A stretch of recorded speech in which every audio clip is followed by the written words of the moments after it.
fear will get you killed. If you're afraid to make a move or anything, it'll paralyze you, or you'll make the wrong thing in a panic. It's okay to make mistakes. Just do your best to not make them, egregious. Welcome to the Team Amplifier Podcast. I'm your host, Byron Sommerdahl. Here you'll be inspired by industry leaders who build flourishing tech teams. Stay tuned and prepare to be amplified. 3, 2, 1. Hey everybody, I'm here with Meade Kincke, and we're talking today about being brutally honest. And I can't wait because we're just going to be brutally honest today and say that Meade's hat is the coolest hat I've ever seen, for sure. Thank you, sir. So, hey, Meade, can you tell us more about like who you are, where you're at, what you're doing? Sure.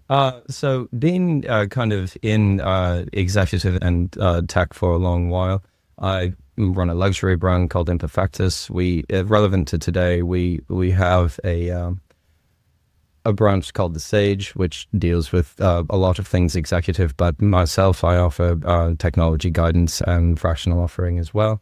So yeah, that's kind of me in a nutshell. I'm weirdly technical and deal with all things human. Here we are. Yeah, and you've actually got a few other things in your bio, like gunsmith, Only a few. Which are kind of like amateur pilot. Do you have time for other things?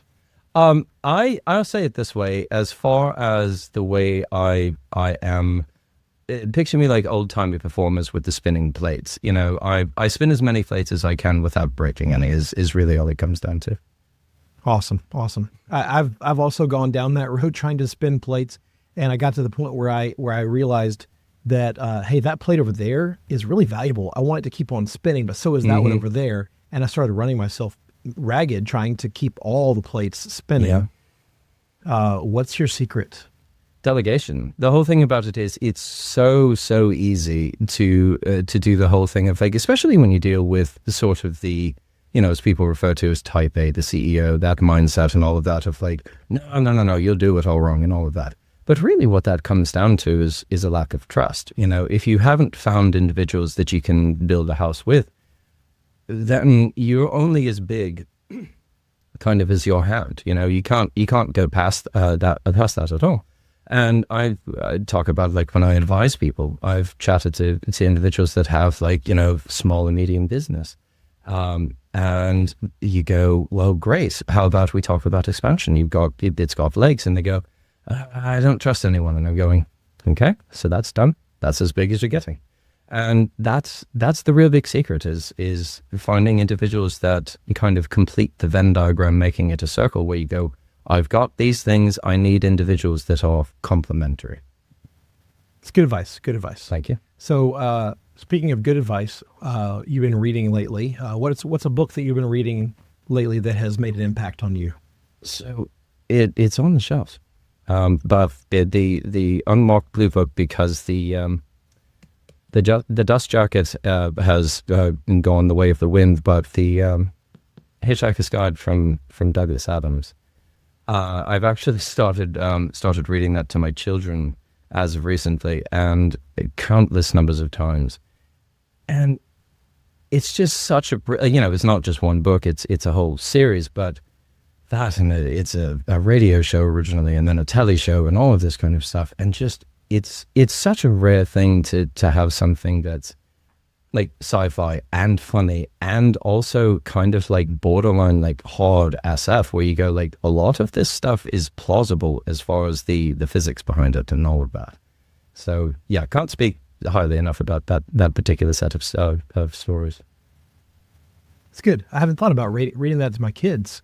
It's a good idea. I'm gonna try It's that. a really good series. Cool.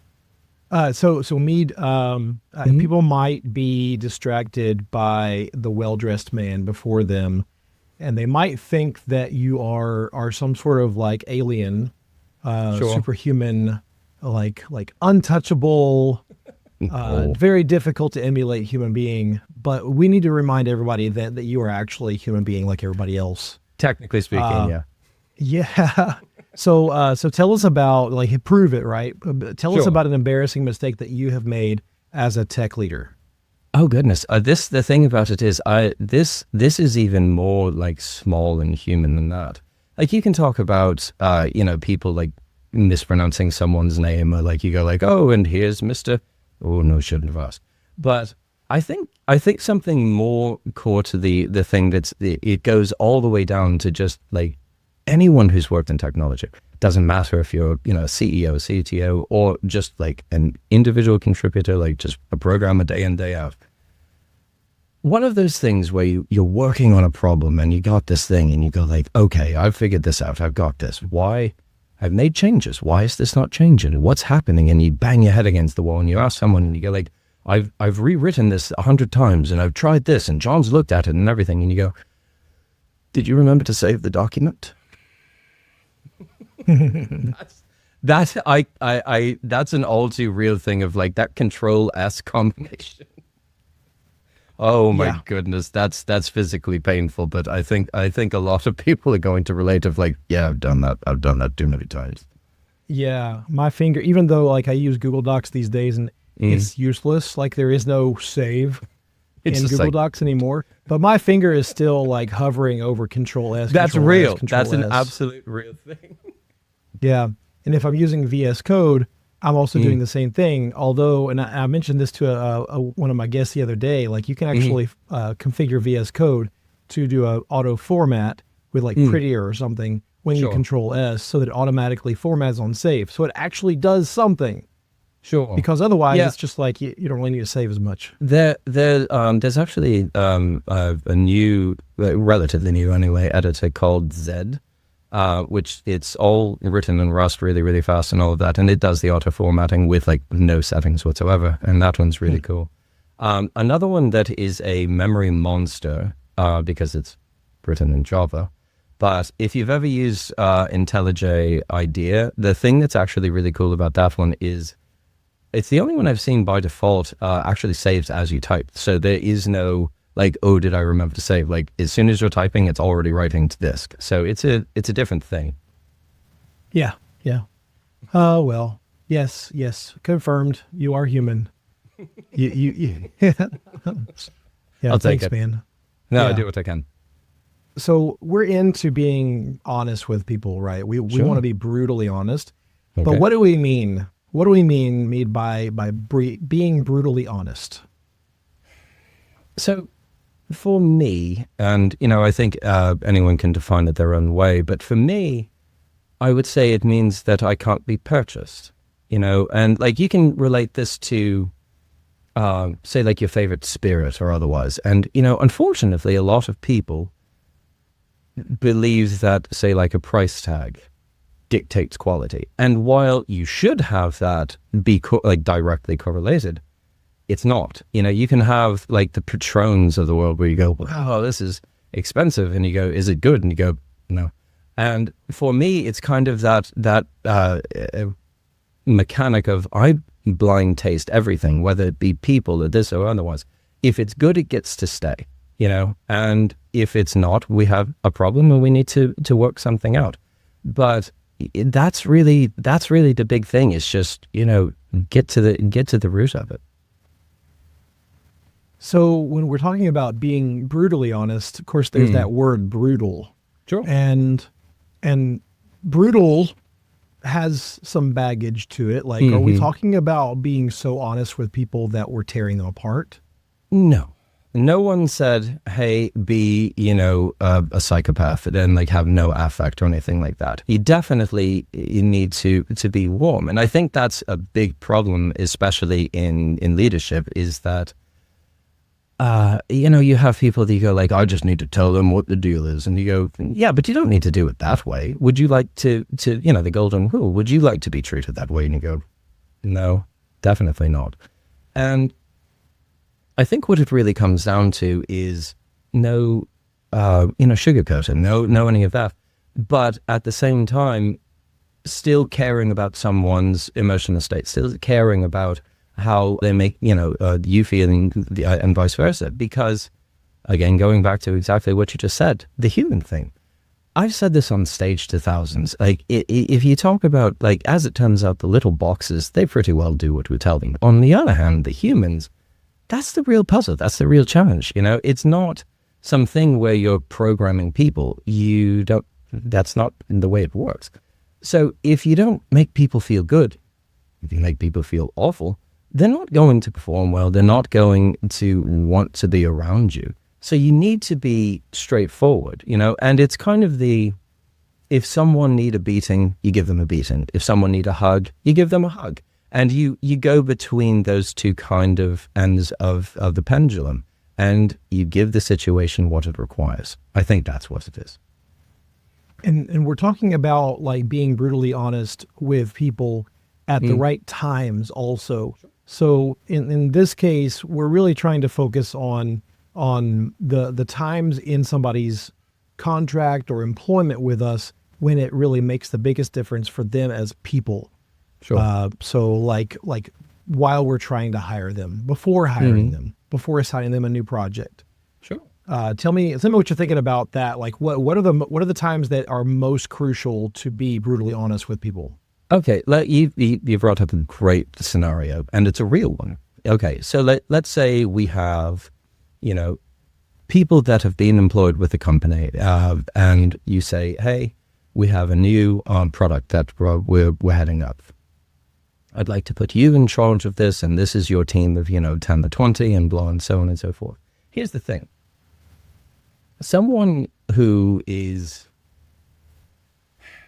let's say, a businessman, and I mean that in the most derogatory of ways, will just assign people. But they won't ask the really crucial questions of, okay, I understand that I'm, in effect, not like doing someone a favor, but I'm assigning something, responsibility to someone. I'm giving someone a leadership role and all of this kind of stuff, and they should say thank you. And that is true. However, only if it suits them. We can talk about cutting the suit for the man, but if I give my suit to someone else, it'll be tight in all the wrong places and baggy in all the others. You can't just give someone something and say, this is for you. Maybe it is, maybe it isn't. If you think about all of that and you say, just at the first beginning of it, like you go, okay, would this make you happy to do? Very binary answer. Someone can either tell you yes, or they can tell you no. But that's your decision making. You can have like pie in the sky as like, oh, I know what this is going to look like in this, and then John said it wouldn't make him happy. And you go, well, guess what? Even if you try and shoehorn John into it, he's not going to perform well. So now that doesn't exist, at least in the way that you've done it.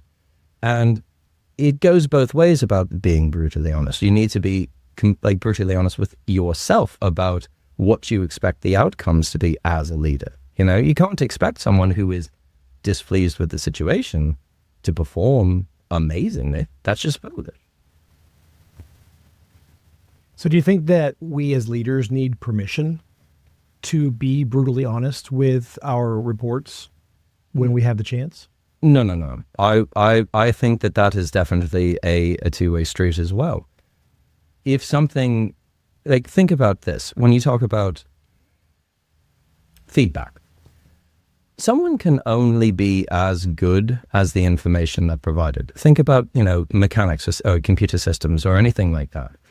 Why do we have monitoring systems? Why do we have feedback loops? It's to tell us if something is wrong. If you think about a car and you go, it's triple the temperature that it's supposed to be, you go, well, that's a bomb on wheels. Well, think about a person with this kind of situation, and you go, well, what if they're, totally failing in this and everything else, but they keep saying like everything's fine?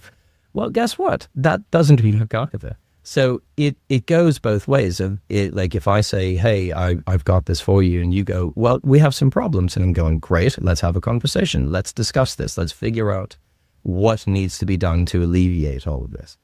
And the other big thing about it is, like, I deal with this in security a lot when you talk about like audits and you talk SOC 2 and you talk this. The only problem with those is those are treated as kind of like a one shot.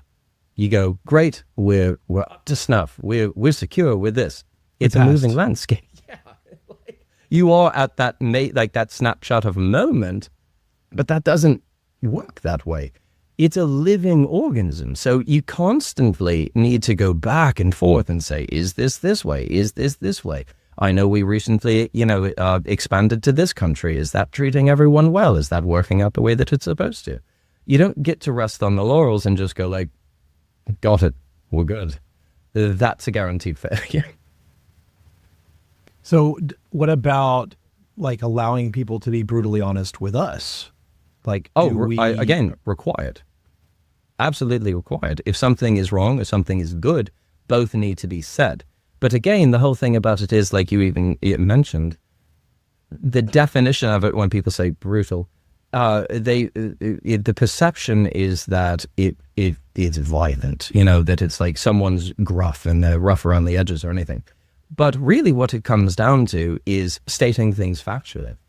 If things are going great, I will tell you. If things are going poorly, I will also tell you. And I expect it both, because I can't steer the ship if everyone are not, on board with everything. I can't be the helmsman if there's mutiny. It's funny how we need words like brutal to say that we're actually talking about real honesty. Authentic honesty. Like have integrity in your honesty. Well, no, that's just being honest. Honest or means brutally just saying honest. the truth. No, that's just being honest. Well, that's the whole thing about how like watered down everything and diluted everything's become, because everyone is so afraid. Oh my goodness, it's become just absolutely insane of, the word offended. And one of the things that I always say as an antidote to that is, I'm offended by this. Oh, pardon, I'm in control of my emotions. You get to be upset about it. See, there we go. And it's true. Someone can say something that's mean to you and you go, and? I don't care. That's fine. You can be upset with me. We can have problems. But there's definitely a difference between someone who is passionate and upset than someone that is just rude. There's a big fork in the road there. Well, this podcast is all about like promoting human flourishing. And so it might be like very obvious, but let's just go ahead and state the obvious and talk about how this being brutally honest with people, or just being plainly honest with people, sure, is going to promote human flourishing. What does it have to do with human flourishing? Okay, let's put it like this. So you have a team, and all I ever do to them is say, you guys are doing great, regardless. So the boss told them, everything's okay, you guys are doing great, which is and they're feeling great by that point. They're flourishing, right? They're living their best life, right? Well, let's say like this. Let's say, because of finances, departments need to be cut in, a Fortune 500 company and so on and so forth. Now, this entire team are in an unfortunate situation of needing to be job seekers. It's happened. It's the nature of the world. Well, guess what? These people who really, truly believe this lie that they've been fed now get to go out into the world, and they get to, like, you think about someone that says, I'm a musician, and you give them a guitar and they go, what even is this? And you go, you said you were a musician. I gave you a guitar. You don't know what a guitar is.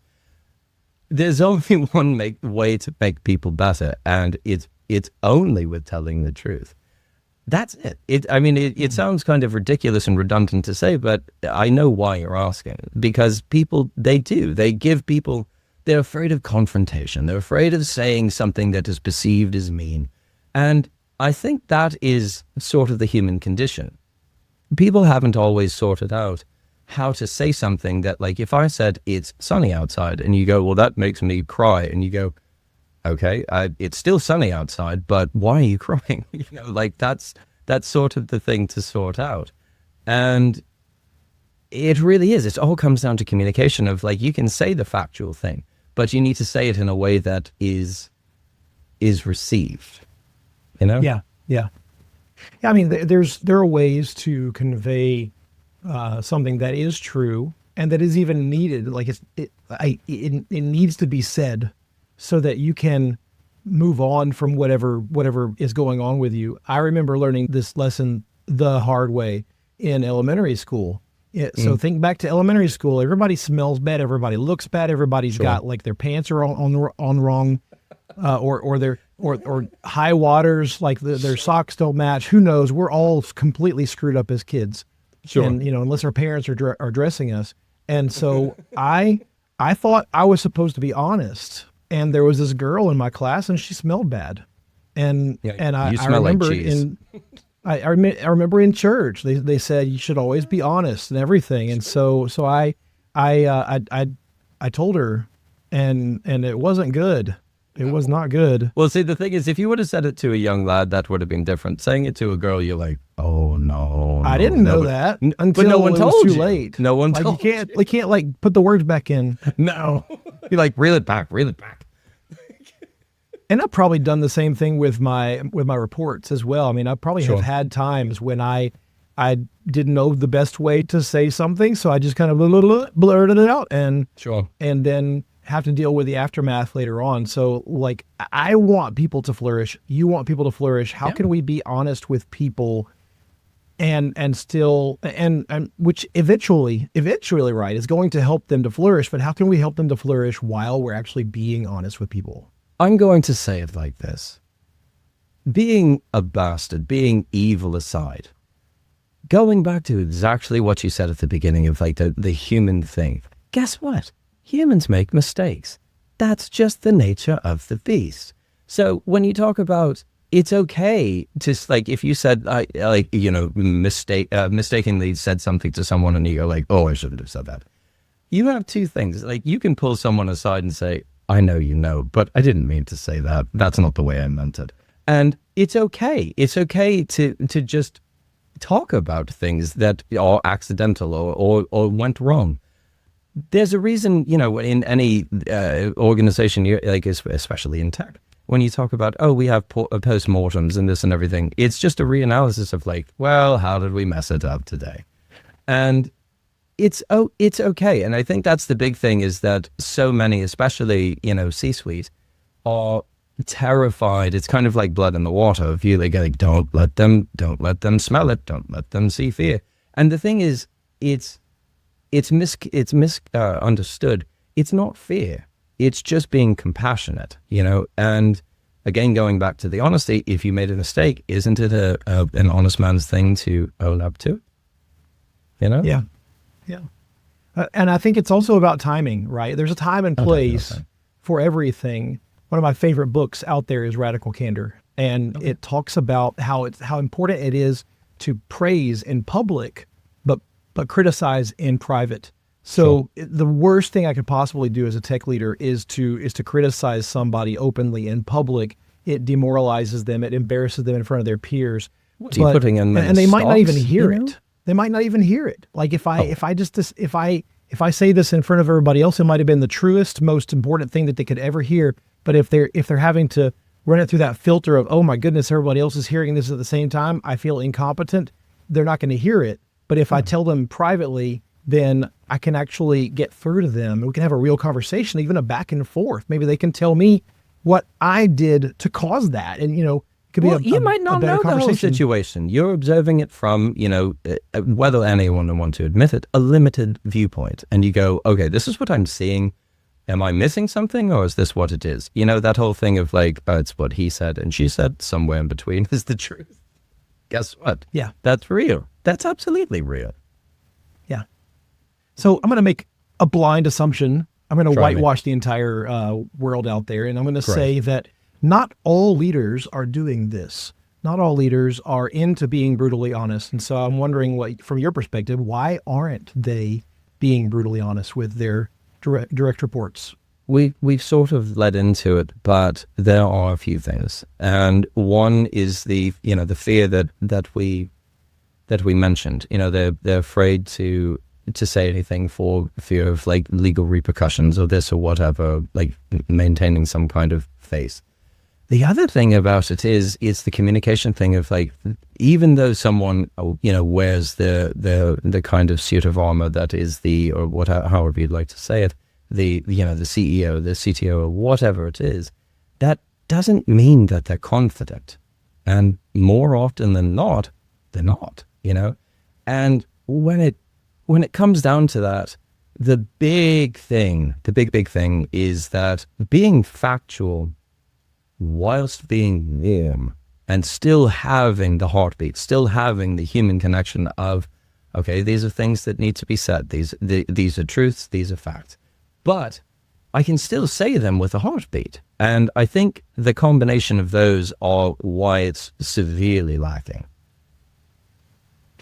Another thing that comes to mind for me is that, and this is me personally, this is what affects my ability to be honest sometimes, is a lot of times I internalize it back on myself. I think that it's really their behavior or misbehavior is really because of a door that I left open, that I should have, as a leader, I should have closed that door. Or I left the guardrails too wide and I allowed them to fail. And so I'm slower because of that. I need to work on that, but I'm slower because of that to be honest with people, because I'm always like, well, okay, what if it was me? What if it was really because of something that I did that caused that to happen? I don't want to go after them if it was really me.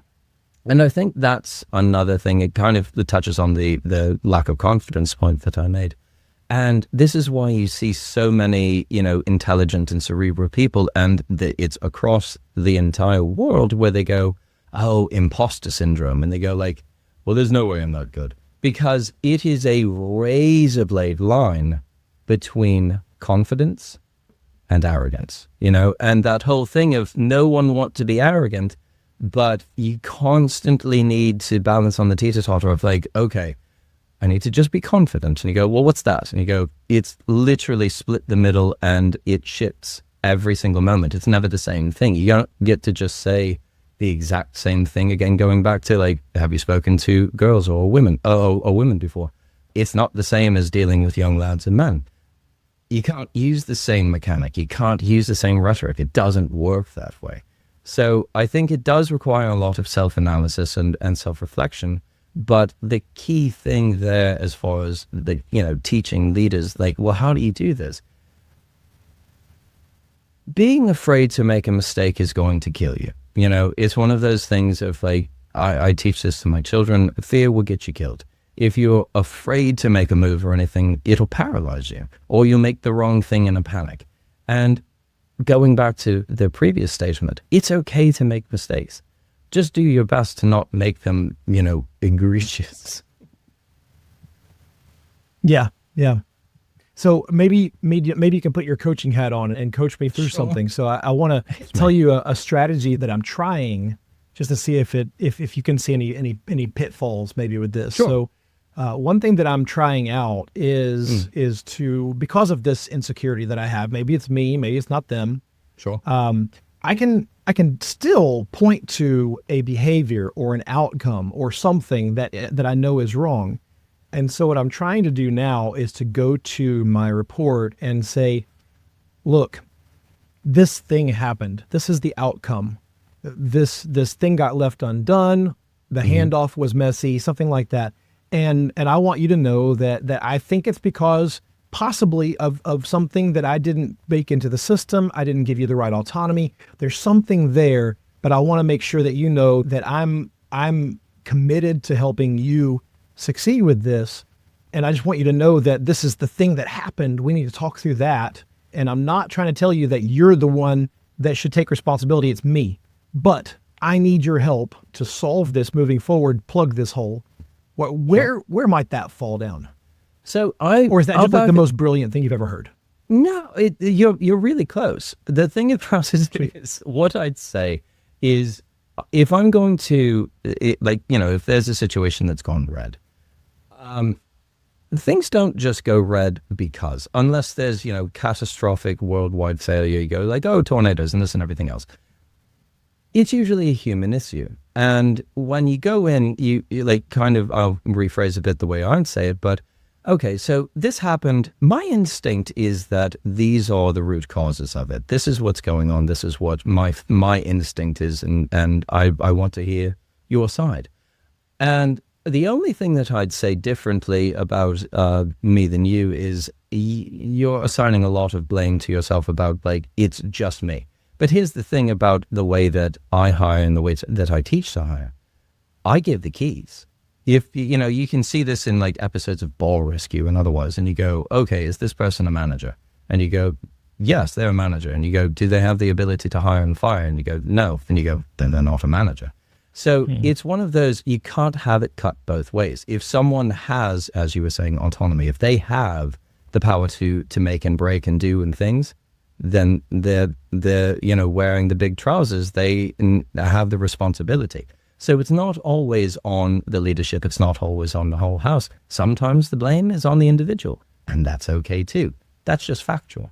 So it's always the thing of you going in as the man of the house, saying, these are my instincts, tell me what you see. And it's not an interrogation. It's this is what I know, this is what I can hold in my hand, but I'm not you. I'm not with you all day, every day. So tell me if there's something I'm missing. And that way you get to have an actual tete-a-tete, and it shows you what the full scenario is. Beautiful. I'm gonna try it. I can't wait. So let's assume that, so keep your coaching hat on. Sure. Let's assume that there are other people out there that are listening that are feeling inspired by this. They want to have this level of transparency and clarity with their reports, and they want to be brutally honest, but in a way that helps to promote human flourishing. So what are some things that they're going to overlook as they start out down this road? What are some pitfalls that they might find? Okay, so the thing about it is, it's kind of like waking up in the middle of a dream if you're not starting from scratch. So if you want to, if you're a leader and you want to make this kind of dynamic change, and it can be jarring for yourself, for everyone involved. Now, the thing about that is transparency is key. So if you're hiring from the onset, and that's where you're starting a new venture, you're building a new company or otherwise, effectively, people don't know how you operate, how you think, how you behave, how you speak. So they get to know you from nil. But if you already have a successful business and you're already there and everyone kind of know you, it's going to feel like they don't know you straight away. Like, think about, companies that hire a CFO and you go, great, the bean counters are here, so people are probably going to get fired and otherwise. So the behavior changes, and not necessarily in an honest way. So you need to be upfront with people if you're going to kind of adopt this, and you need to tell them it's going to feel different. Not bad different, mostly good different, but it is going to be different. And from there, you kind of almost rewrite history, where you just start over from nil, but you do know people, you do know their habits, their behaviors, what make them happy.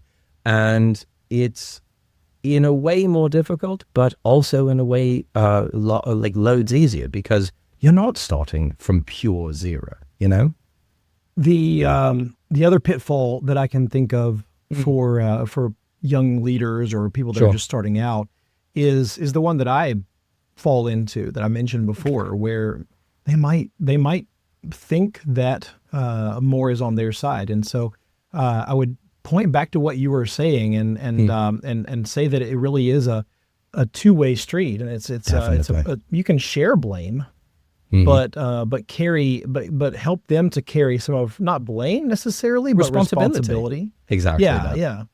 And something that I wanted to add earlier, it occurred to me, and then I lost it, so I'll mention it now. Is that the if you, and I'm putting this back on myself. I'm at, my parents said that when you point your finger at somebody else, you've got three pointing back at yourself. So I'm pointing myself here, that as I am trying to lead people, I should be making sure that I should help them to feel a level of autonomy that they can feel like an owner of their space, of what they've carved out, or what I've helped them to carve out. And they need to feel such responsibility that if things aren't going right, and they know that, then they should be able to either work on it to fix it, or bring it back to whoever assigned it to them, and try to figure out how to fix it, and not just keep on going down the wrong road and throw it over the wall, and then wait for somebody else to come back to them and tell them that it was wrong when they knew it all along. Sure. So if I want to cultivate a culture with my team that when they know something's not quite right, they don't just pass the buck they go No, ahead and bring it back. You go ahead say, and "Hey, yell let's work on smoke. this." Yell smoke. And this is like, oh goodness, I've said it on stage, I've said it in podcasts, I've said it in magazine interviews and this and everything else. This is why it is so crucial to hire good communicators. When you talk about, oh, we've got this guy and he's a mathematical genius and everything else, and you go, great, no one likes him. They're not going to chat. They're not going to discuss because, again, kind of going back to your thing of like, you smell like cheese. No one wants to be around the guy who smells like cheese, literally or figuratively. And you can have people that are extremely talented. Maybe they are not a savant in a field, but here's the thing. People don't need to be. What people do need to be is to have the ability to actually speak and enjoy each other's company. I'm not saying everyone needs to be best mates, but they do need to be able to have a joke together, have a laugh together, and talk about things good, bad, and in between with each other, because this is every day, day in, day out. And there are real problems to solve. Yeah. You know, something else that I think that being honest with people in this way does for a team is that it creates a culture of high expectations. Yeah. You know? Oh, yeah. And when you're accountable, it's on you. And if expectations are always low, then that starts to erode at the foundations of a team. It starts to shift all the work onto a select few, and it starts to create a toxic atmosphere. So you may, as a leader starting out and wanting to try this out, you may think that you are helping to be, like we were talking about before. You may think that you're helping people to flourish by being nice and by not necessarily bringing these things to light. But what you're actually doing is you're creating this toxic atmosphere and a culture that doesn't promote goodness. And so then even if the department doesn't get cut, which would definitely affect people's level of flourishing, but if it becomes toxic, they also cease to flourish. And so I think that leaders, when they're hoping to build this culture of flourishing, they need to realize that you need to put aside happiness just for a moment as you're trying to help people realize the truth about something, and put aside happiness, which is not the same thing as flourishing. Joy and happiness are not the same thing. Sure. Contentment and happiness are not the same thing, and flourishing are not the same thing. Happiness can be put aside. You can feel a little bit of discomfort for a moment, and then hear the truth, start to apply it, and that's going to promote the whole thing is flourishing. Happiness isn't the forefront. It's not even, I wouldn't even say necessarily putting it aside, but that's not the goal. You're not going to a comedy club to have a laugh and like, I'm going to be entertained and everything. The thing about it is you can have a good time working with individuals. You can learn about them. You can do this. You can struggle through things together. But as far as if something's gone sideways or something, has gone red, well, to your point of like, well, happiness doesn't get to be the focal point. That's not to say that that's not the ultimate outcome. It should be. Why are you doing anything if it doesn't make you happy? If that's not there, don't do it, flat out. But, to your, you kind of mentioned you can have a select few and all of this that end up doing everything. The Pareto principle, for anyone not familiar, it's like also known as the 80-20 rule. That's real. When you talk about how easy is it for 80% of any entity to do kind of effectively nothing, really easy. So to have super high functioning teams and all of that, the only way is for clear and honest communication. That's it. Yeah. So Meade, can you please, from your experience, share with us a time when being brutally honest actually led to unexpected results? It may seem kind of unexpected for some, but for me, it's kind of normal. But I think it's the kind of litmus test. People thanking me. It's one of those things where if you go up to someone, if I told like a, just random CEO here and said, go up, talk like this, do this, they may be fearful of going like, they're not going to like this. And I'm like, it's kind of like walk like me, like shadow walk with me, you know? And you go up and you try it and you go, like, the instant response usually is kind of like, that wasn't as bad as I thought it was. Hold on a tick. That was actually fun. They liked it. What just happened? And it's sort of this wit magic trick where you go, well, it's unexpected because people are so anti-confrontational, all this kind of stuff. And it doesn't need to be a fist fight. It can just be maybe even a passionate conversation. But that's not normal. Hello, how are you? How's the fam? How's the this? How's the family? Blah. But it's real, you know? And I think that's a huge thing that people can kind of expect to be unexpected of. People are grateful. People are grateful because it's something that's sadly refreshing that they don't see all the time. And they crave it. You know, it's the human thing of like, it's the foundation of trust of like, I may not like what he has to say, but I know it's the truth. So if there's one thing tech leaders should do tomorrow to start going down this road and promote human flourishing by being brutally honest, what is it? What is something that they could do starting out today? I'll repeat it. Hire people that get along. Obviously, that's, you know, starting from scratch. But it sort of requires going back from nothing and go, are everyone in my house happy? Are they actually getting along? Could I take them out to a pub, put a pint in everyone's hand, and they actually laugh together and all of this kind of stuff? And if not, you have things to remedy.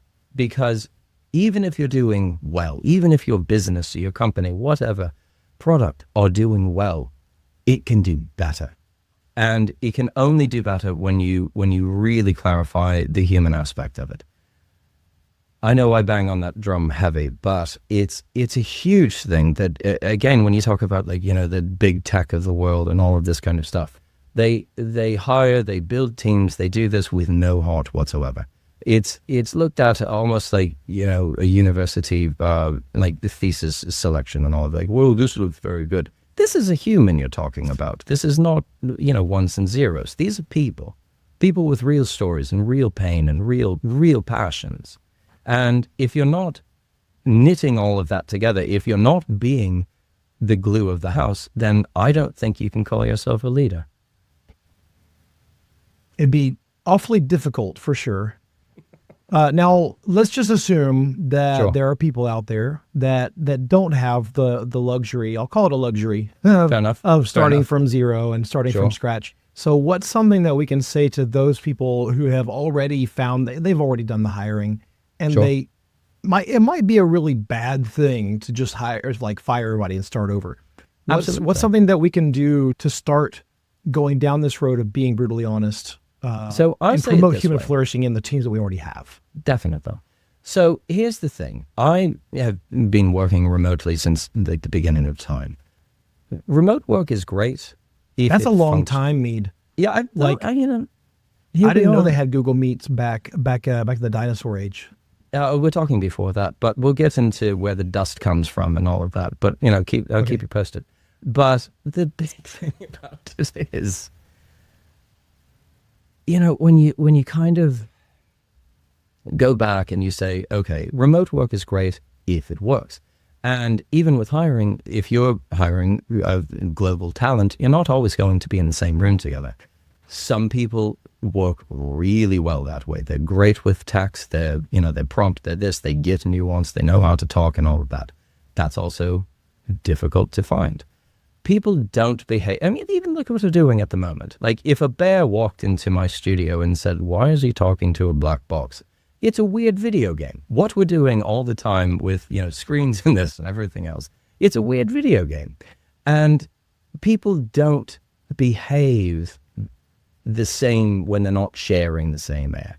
So if you're trying to take this on, if you already have teams established, being in the same room together, I can't state how important that is, especially if you're going to do this kind of, not saying it negatively, but like pulling the rug out from under people. If you're going to do this big emotional dynamic shift of like how to do and how to chat and how to communicate, it's jarring. Okay. People are going down the road and you've pulled the handbrake and then made a hard turn. That's weird, and you need to make certain that they understand the whole thing. Have a get together, even if it's just with, like direct reports and this and everything else. Bring people together to where they understand it. And then you can, kind of train that down where they have those conversations with their teams and so on, depending on the scale of the, the company. But that's the big thing, because when you're in that room together, when, you go out and share a meal, you do all of that. That's where the real human stuff comes together. And when you have that connection, then you go, no, I've had a steak with him. That's not how he meant it, and this and everything else. And it sort of just greases the wheels of understanding, Yeah, I agree. That's great. So Well, we got advice for both sides of the house. Those Absolutely, that are just starting out, and those that are already in the trenches. So Meade, how can people connect with you? How can people get close to you? Absolutely. So, you can find us anywhere, whether it be on, website or LinkedIn or YouTube or otherwise. As far as me, first name, surname, Meade Kincke. If you want to look up Imperfectus, it's imperfectus.com. And, if you're looking for assistance, happy to help out. Myself, I've been, a CXO as it is for ages. So if you need help as far as CEO, CTO, all of that, I bring all of that to the table. We also do have a number of other really wonderful men. So if you're looking for how to secure revenue streams and all of that, and, if you're looking for marketing, we have those men as well. Really think anything C-suite. But yeah, we're pretty easy to find. Just look for the crown with the K. Cool. And we'll put your links on the show notes Right. so that people can connect with you on LinkedIn and check out your website and everything there. There we go. So Meade, thank you so much. This has been a great conversation. Oh, and it's I been look forward to lovely. the next. There we go. This has been another episode of the Team Amplifier podcast. Thanks for joining us. Now, get out there and be a team amplifier.